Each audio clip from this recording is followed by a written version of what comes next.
ko nabo bashobora ukareho abebembezi kurwo mu Bushenyi basimire Sacco ya Kyamuhunga Jubilee erukushanga mu rubutare Kyamuhunga Bushenyi ahabo kube cyo kureberaho omukusi abantu obuhereza bwa sente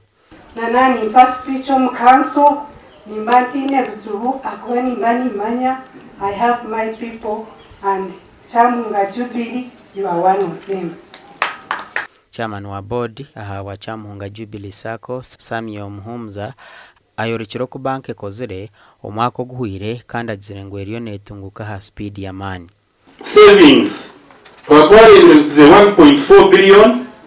billion emwe na miliyoni binashaje ni 2 atutwena kandi mu savings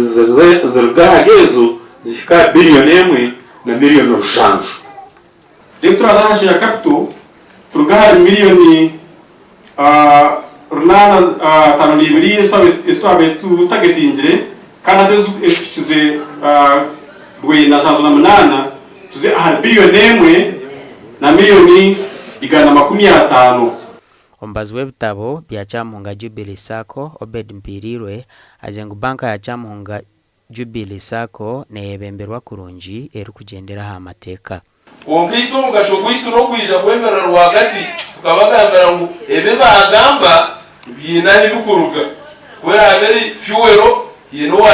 wajikozise kandi handikiru kandi yeno wamwikirize kugikozese mbwene echo number 1 nicho opinion eri kumanyisege na shoma namba ya kabiri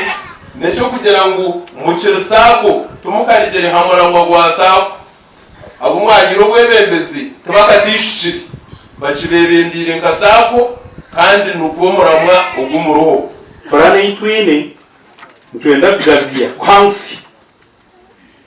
imwe nora kumukutaha mukoma baba ahi akawuntanda kushitana ubwenye moko yari umwanya mahanga kudamu rugurukunu so ntwenda kuboneza ruza kushanga umwanya gwitu burije bamwe ba member basimire banka yabo ahabo kubasyaho buhereza burungi Kogire natwe sente nizo mu Jubilee bageza school fees roni usasurira abana banje bashatu baheza aho yanyamba kandi no kumbaka nyombekere so umukureba kwanje na no kwabandi bingi ntorera mu Sacco yitu eriyo ne kurakurana abatakikire kije